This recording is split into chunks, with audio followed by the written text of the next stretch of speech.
Assalamualaikum warahmatullahi wabarakatuh. Selamat pagi. Saya harap teman-teman tetap dalam keadaan sehat dan tetap mematuhi protokol kesehatan.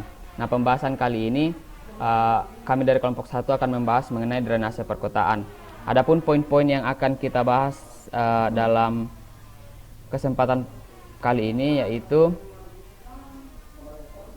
yang pertama adalah sejarah perkembangan drainase, jenis, letak dan fungsi drainase, kemudian karakteristik hujan, data hujan, daerah aliran sungai, dan penentuan luas daerah aliran sungai.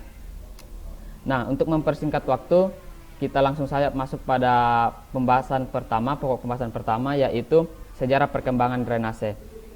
Nah, sejarah perkembangan drainase ada 3 poin penting, yaitu yang pertama awal dikenalnya drainase, yaitu kemudian yang kedua bentuk dan sistem drainase, kemudian drainase di Indonesia.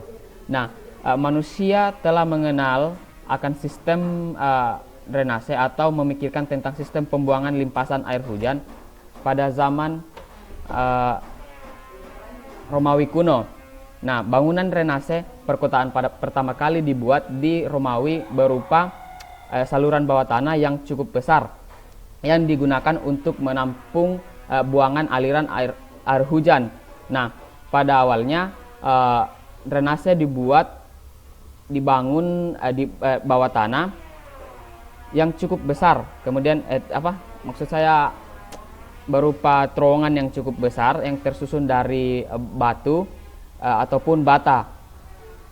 Nah, untuk sistem dan bentuknya, jadi bentuknya itu berupa terowongan bawah tanah dan sistem drainase dibangun hanya untuk menerima limpasan air hujan dan belum dilakukan dengan baik. Nah, jadi tersusun dari bata ataupun batu sehingga memungkinkan terjadinya rembesan yang begitu besar. Nah, hal ini tentu saja tidak baik bagi saluran. Kemudian saluran bawah tanah yang terdiri dari batu ini itu belum begitu difikirkan secara matang atau belum begitu sempurna. Nah, sehingga kapasitas air berkurang akibat rembesan tadi.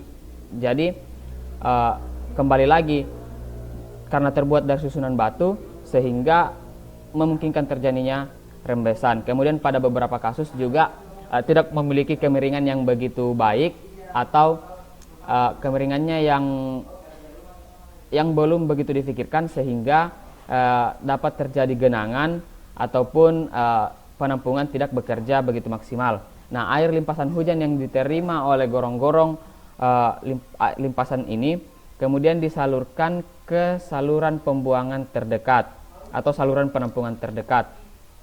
Nah, untuk drainase di Indonesia sendiri drainase masih menggunakan drainase campuran tanpa dilengkapi dengan fasilitas instalasi pengolahan air limbah atau IPAL. Nah, hal ini juga belum begitu maksimal atau belum begitu cukup untuk dikatakan sebagai drainase yang baik. Kenapa? Hal ini tentu saja mengkhawatirkan untuk masa mendatang, mengingat air limbah yang dibuang ke sistem drainase akan meningkat volumenya serta dengan kualitas yang semakin turun. Nah, kemudian itu tadi mengenai sejarah perkembangan drainase. Kemudian seperti ini. Kurang lebih seperti inilah drainase pada awalnya, yaitu di kota-kota pada zaman Romawi kuno. Dapat teman-teman lihat, jadi limpasan air hujan kemudian dialirkan ke saluran pembuangan ini. Kemudian bahasan selanjutnya, jenis, letak dan fungsi drainase. Jenis-jenis drainase, jadi ini satu paket. Jadi jenis-jenis drainase dapat dibedakan dapat ditentukan berdasarkan sejarah terbentuknya, kemudian berdasarkan letak bangunan, kemudian berdasarkan fungsi dan berdasarkan konstruksinya. Berdasarkan sejarah terbentuknya. Jadi drainase berdasarkan sejarah terbentuknya, drainase dibedakan menjadi 2, yaitu drainase alami dan drainase buatan. Jadi drainase alami adalah drainase yang terbentuk secara alami atau tanpa campur tangan manusia. ini biasanya seperti aliran sungai atau sungai ya. Kemudian drainase buatan adalah drainase yang tentu saja melibatkan campur tangan manusia dengan alat-alat tertentu dan bahan-bahan yang lebih kompleks. Untuk itu, kemudian berdasarkan letak bangunan. Jadi berdasarkan letak bangunan, drainase dibedakan menjadi dua, yaitu drainase atas permukaan dan di bawah permukaan. Jadi drainase atas permukaan tanah itu adalah drainase yang mengalirkan limpasan air permukaan berupa air permukaan hujan. Jadi biasanya berupa, mohon maaf teman-teman, ya jelas, oke jelas. Jadi biasanya berupa selokan, kemudian drainase perkotaan terbuka, itu akan kita bahas nanti berdasarkan konstruksinya.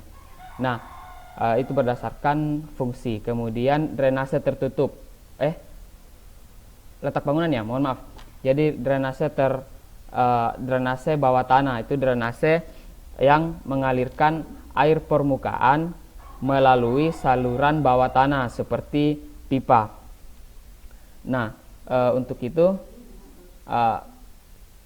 kita akan lihat berdasarkan fungsinya. Kita akan bahas satu-satu dulu mengenai fungsi drainase atau fungsi drainase, yaitu yang pertama untuk mengurangi meluapnya air, kemudian sebagai pengendali air permukaan, kemudian menurunkan permukaan air tanah, mengendalikan erosi tanah, dan mengendalikan air hujan. Assalamualaikum warahmatullahi wabarakatuh. Selamat pagi. Saya harap teman-teman tetap dalam keadaan sehat. Jadi mohon maaf teman-teman, tadi terdapat masalah pada kameranya. Kemudian sampai di mana tadi kita bahas? Oh, letak bangunan. Nah, kita masuk dalam. Jadi mohon maaf, sedikit informasi bahwa berdasarkan letak bangunan ini, contohnya itu pipa kan di bawah, letak bangunan yang saluran permukaan di bawah permukaan, contohnya pipa. Jadi untuk mengalirkan air permukaan melalui aliran bawah tanah. Nah, kemudian berdasarkan fungsinya. Berdasarkan fungsinya, drainase dibedakan menjadi dua, yaitu drainase satu fungsi dan drainase dua fungsi. Drainase satu fungsi dibedakan berdasarkan jenis air buangan. Nah, jadi drainase satu fungsi itu adalah bangunan drainase untuk mengalirkan satu jenis aliran air buangan saja, seperti limbah rumah tangga, kemudian limbah industri. Nah, kemudian drainase multifungsi itu adalah drainase yang dibangun untuk mengalirkan secara luas atau berguna untuk mengalirkan aliran dari berbagai macam aliran air, baik secara bergantian atau bergiliran maupun secara sekaligus. Nah, kemudian berdasarkan konstruksinya. Jadi drainase berdasarkan konstruksinya itu dibedakan menjadi dua, yaitu drainase terbuka dan drainase tertutup. Jadi drainase terbuka itu adalah drainase yang berguna untuk mengalirkan air hujan pada wilayah yang lebih luas dan sebagai media mengalirkan air tanpa mengganggu atau membahayakan kelestarian lingkungan atau ekosistem sekitarnya. Kemudian drainase tertutup adalah drainase yang digunakan untuk sebagai aliran tertutup untuk mengalirkan aliran yang biasanya mengandung zat-zat berbahaya atau yang dapat aliran air yang kotor yang dapat mempengaruhi kesehatan manusia maupun ekosistem yang ada di sekitarnya. Nah, untuk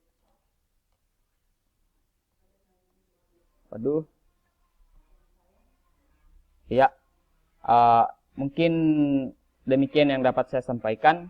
Untuk pembahasan selanjutnya akan dijelaskan oleh teman saya. Jadi sampai jumpa. Kemudian saya serahkan kepada teman saya. Oke, assalamualaikum warahmatullahi wabarakatuh.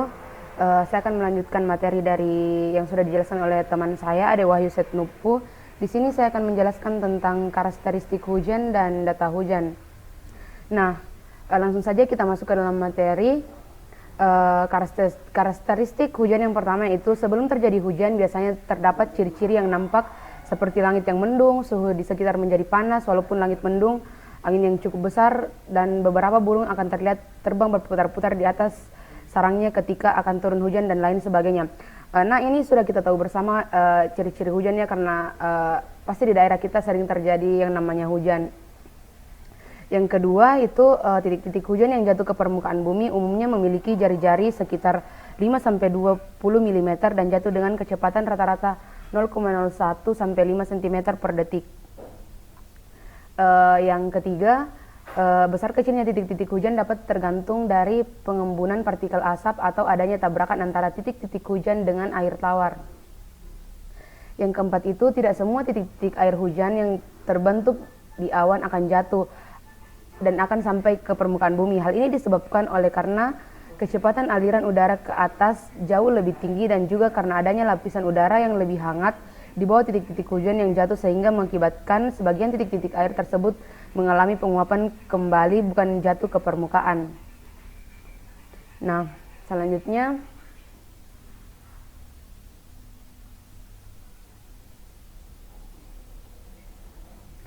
yang kelima, setelah terjadi hujan biasanya akan terbentuk pelangi karena adanya proses pembiasan cahaya. Nah, teman-teman, kita sering melihat kan kalau setelah hujan itu ada pelangi, ini biasa terjadi. Karena yang sudah saya jelaskan tadi, ini karena adanya pembiasan cahaya. Yang keenam, besar kecilnya curah hujan yang terjadi di bumi dapat dipengaruhi oleh garis lintang pada suatu daerah. Yang ketujuh, curah hujan yang sangat tinggi bisa mencapai di atas 100 mm per harinya, misalnya seperti pada wilayah iklim di Indonesia yang memiliki curah hujan yang tinggi. Selanjutnya itu pada dasarnya awan yang membawa titik-titik air penyebab hujan ini berwarna putih. Tetapi jika semakin banyak butiran awan yang berkumpul maka warna awan akan berubah menjadi abu-abu yang biasanya disebut dengan awan mendung. Selanjutnya pada kenyataannya hujan tidak selalu berupa air yang jatuh tetapi juga abu vulkanik yang jatuh yang biasa kita sebut sebagai hujan abu, yang menjadi salah satu dampak letusan gunung berapi atau bisa juga meteor yang jatuh yang biasa kita sebut sebagai hujan meteor yang umumnya terjadi di sistem tata surya. Oke, itulah tadi penjelasan tentang karakteristik hujan. Selanjutnya saya akan membahas tentang data hujan.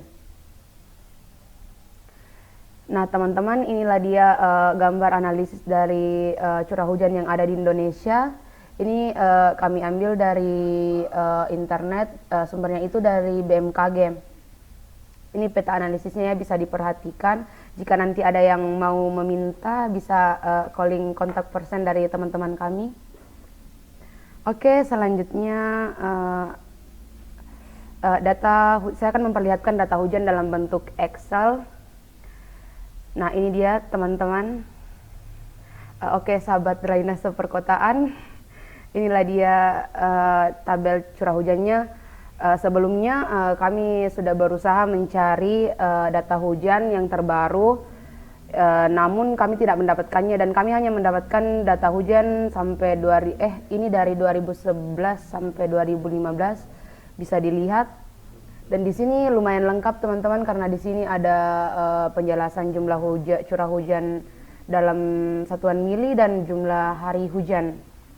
Nah, kita bisa memperhatikan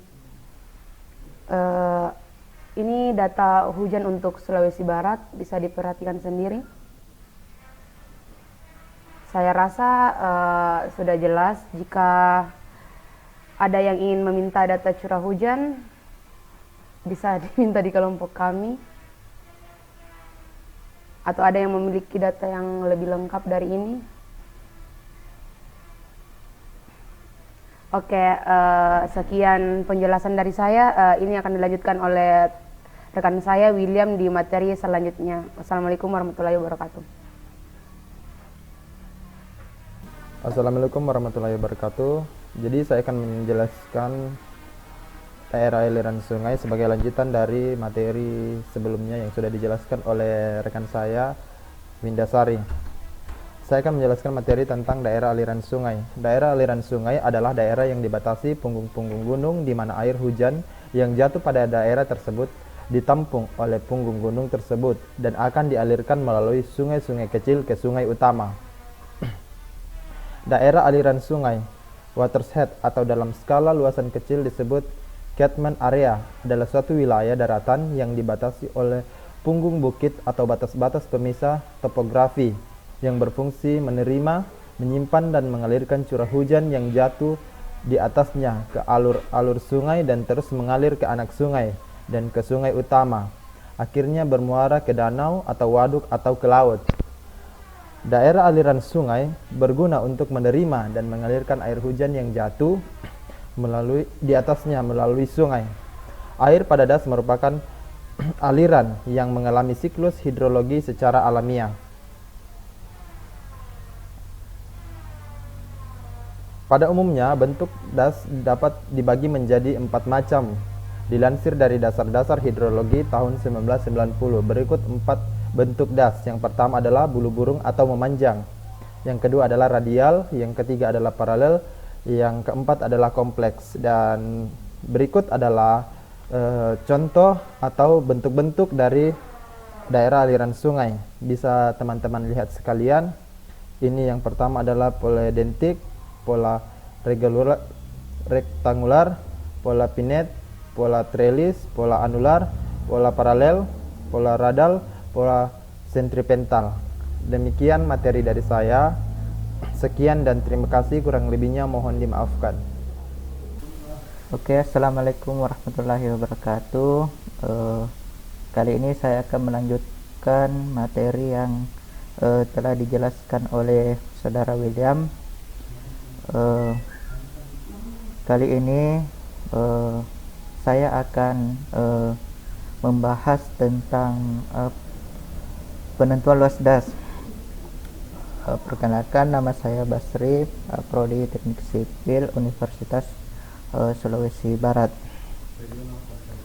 Nah, bagaimana cara menentukan luas das? Jadi untuk menentukan luas das itu terdapat beberapa cara atau metode yang bisa digunakan. Jadi keakuratan dari hasil pengukuran ini dipengaruhi oleh metode yang digunakan, di mana setiap metode ini mempunyai nilai positif ataupun negatif dibandingkan dengan yang lainnya. Nah ya, metode pertama yang saya akan bahas yaitu aplikasi Global Mapper dan WMS atau Watershed Modeling System. Jadi metode Global Mapper ini dapat menampilkan suatu koordinat lokasi dan mengubahnya menjadi gambar pada peta untuk bisa ditentukan letak kira-kira dari dasnya. Setelah gambar didapatkan, kemudian file diekspor ke dalam format file yang dibuka oleh aplikasi WMS. Nah, dengan WMS, peta yang sebelumnya sudah didapatkan bisa diubah menjadi suatu peta yang menggambarkan aliran-aliran sungai yang sebenarnya. Nah, setelah menentukan suatu outlet, maka besarnya das dapat didapatkan. Nah, terus di metode kedua itu metode segi empat atau square method. Nah, metode segi empat ini dilakukan dengan cara membuat kotak-kotak bujur sangkar pada daerah yang akan dihitung luasnya. Nah, pada tepi yang kotaknya setengah atau lebih dibulatkan menjadi suatu kotak, sedangkan yang luasnya kurang dari setengah kotak dihilangkan atau tidak dihitung. Namun harus dipertimbangkan antara kotak yang dibulatkan atau yang dihilangkan. Nah, untuk rumus sendiri mencari luas das dengan metode segi empat yaitu jumlah kotak dikali luas tiap kotak dikali skala. Nah, metode yang ketiga itu metode segitiga atau triangle method. Nah, metode ini dilakukan dengan cara membuat segitiga di seluruh daerah yang akan dihitung luasnya. Nah, pada peta dan pada sisa daerah luar segitiga ditambahkan garis-garis yang tegak lurus dengan baseline segitiga yang disebut offset. Untuk menghitung luasnya digunakan rumus luas das sama dengan jumlah luas segitiga ditambah jumlah luas offset dikali skala. Nah, metode keempat itu metode jalur. Metode jalur ini dilakukan dengan cara membuat jalur atau garis horizontal yang sejajar dan berinterval sama. Kemudian pada bagian tepi jalur ditarik garis keseimbangan. Untuk menghitung luasnya itu digunakan rumus luas das sama dengan jumlah luas jalur dikali skala. Metode yang terakhir itu metode planimeter. Nah, metode planimeter ini dilakukan dengan cara mengukur daerah yang merupakan poligon atau area tertutup. Nah, cara pengukurannya itu yang pertama, kaca pengamat planimeter diletakkan pada titik awal area yang akan diukur luasnya. Terus kemudian alat pengamat digerakkan searah jarum jam. Nah, begitu mengikuti batas area yang diukur sampai alat pengamat kembali ke titik awal. Nah, yang ketiga itu luas area atau daerah yang akan dihitung langsung dapat dibaca pada planimeter. Batas das ditentukan berdasarkan peta kontur. Jadi metode planimeter ini batas dasnya itu menggunakan peta kontur, dan batas das yang dimaksud adalah batas das secara topografik.